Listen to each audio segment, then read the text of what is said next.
Good morning. അപ്പോൾ ഇവിടെ ഇപ്പോൾ രാവിലെ 5 മണിയായതേ ഉള്ളൂ. ഞങ്ങളിന്ന് ഒരു യാത്ര പോവാണ്. ടുട്ടൂനൊരു ടൂർണമെൻ്റ് ഉണ്ട് ലണ്ടനിൽ വെച്ചിട്ട്. അപ്പോൾ ആ ടൂർണമെൻറ്റിന് പോവുകയാണ്. 10 o'clock സ്റ്റാർട്ട് ചെയ്യുന്നത്. സോ ബ്രേക്ക്ഫാസ്റ്റ് വീട്ടിൽ നിന്ന് തന്നെ പ്രിപ്പയർ ചെയ്ത് വിട്ട് പോകാമെന്ന് വിചാരിച്ചു.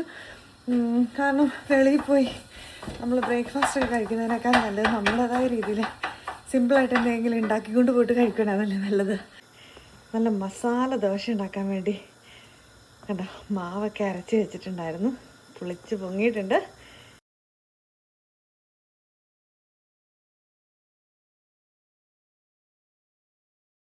അമ്മ വീട്ടിൽ നിന്ന് കൊടുത്തുവിട്ട നെയ്യാണ് ഇത്. എനിക്ക് ഭയങ്കര ഇഷ്ടമുള്ള കാര്യം എവിടെയെങ്കിലും നമ്മൾ ട്രാവൽ പോകുമ്പോൾ ഉണ്ടല്ലോ സ്വന്തമായിട്ട് ഫുഡെല്ലാം ഇങ്ങനെ പ്രിപ്പയർ ചെയ്ത് പാക്ക് ചെയ്ത് കൊണ്ടുപോകാന്നുള്ളത്.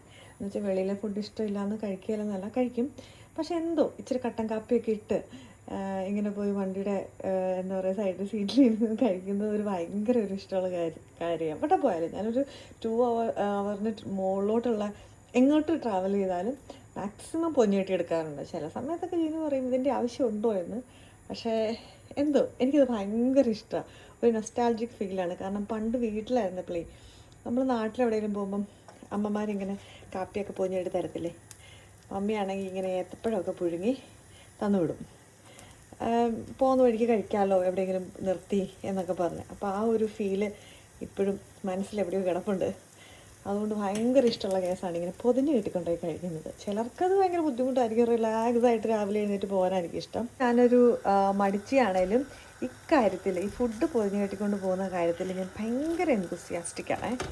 അത് ജിനു എന്നോട് എപ്പോഴും പറയും, കാര്യത്തിനെങ്കിലും നിനക്ക് മടിയില്ലല്ലോ.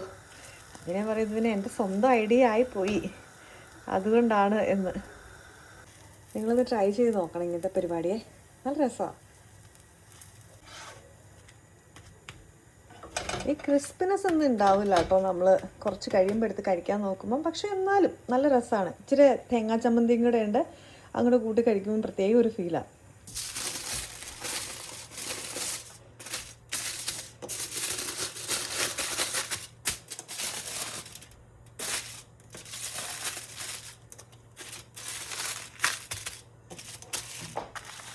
കണ്ട 3 പേർക്കുമുള്ള പൊതിച്ച് റെഡിയായിരിക്കുകയാണ്.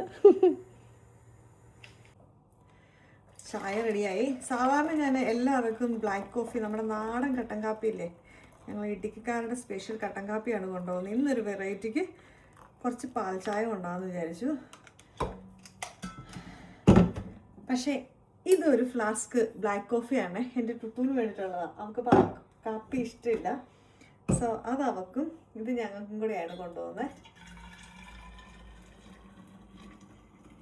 ഞാൻ ഇതുവരെ പാൽ ചായ അങ്ങനെ കൊണ്ടുപോയിട്ടില്ല. അതുകൊണ്ട് ടേസ്റ്റ് മാറുമോ നല്ലതായിരിക്കുമോ എന്ന് അറിയത്തില്ല. പക്ഷെ എപ്പോഴും ഒന്നും തന്നെ വേണ്ടല്ലോ, ഒരു വെറൈറ്റിക്ക് പിടിക്കാമെന്ന് വിചാരിച്ച്.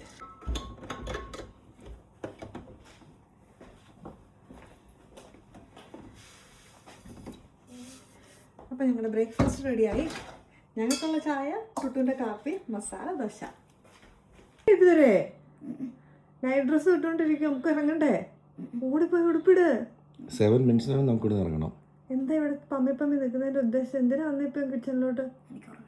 ഉറങ്ങണോ? വണ്ടിയൊക്കെ ഇറങ്ങിയിട്ട് ഉറങ്ങാം. ഓടിക്കൂ. എനിക്ക് എത്ര രാവിലെയാന്ന് പറഞ്ഞാലും എവിടെയെങ്കിലും പോകുമ്പം എൻ്റെ പാത്രങ്ങൾ ഞാൻ കഴുകി വെക്കാതെ പോകാമെന്ന് പറയുന്നത് എനിക്ക് ഭയങ്കര ബുദ്ധിമുട്ടുള്ള കേസാണ്. അതുകൊണ്ട് ഞാൻ തിരിച്ചു വരുമ്പോൾ ഭയങ്കര ഫ്രഷായിട്ട് വേറെ ഒന്നും കിടന്നില്ലല്ലോ, എൻ്റെ കിച്ചൺ കിടക്കണം. അതിന് വേണ്ടി ഇപ്പോൾ സമയമില്ലെങ്കിൽ പോലും ഞാൻ ജസ്റ്റ് ഒന്ന് വാഷ് ചെയ്ത് ഡിഷ് വാഷറിലോട്ട് തള്ളാൻ പോവാണ്. കാരണം തിരിച്ചു വരുമ്പോഴത്തേക്കും ഒരു അല്ലെങ്കിൽ ഉരുളക്കിഴങ്ങിൻ്റെ നെയ്യുടെ ഒക്കെ കൂടി ഒരു അളിഞ്ഞ സ്മെല്ലി കിച്ചണകത്ത് നിൽക്കും. അത് എന്നെക്കൂടി സഹിക്കാൻ പറ്റുന്ന കാര്യമില്ല. അപ്പോൾ എൻ്റെ രാവിലത്തെ യുദ്ധമെല്ലാം കഴിഞ്ഞ് കിച്ചൺ ക്ലീനിങ്ങും കഴിഞ്ഞിരിക്കുകയാണ് കേട്ടോ. ഈ ഒരു അവസ്ഥയിൽ നമ്മളൊരു എവിടെയെങ്കിലും യാത്ര പോയിട്ട് തിരിച്ച് നമ്മുടെ കിച്ചണിലോട്ട് വരുമ്പോഴല്ലോ ഇങ്ങനെ ഇച്ചിരി നീറ്റായിട്ട് കിടക്കുകയാണെങ്കിലുണ്ടല്ലോ, എന്നെ സംബന്ധിച്ചിടത്തോളം എനിക്കത് ഭയങ്കര സന്തോഷമുള്ള കാര്യമാണ്. അപ്പം ഞങ്ങൾ പോയിട്ട് വരാം.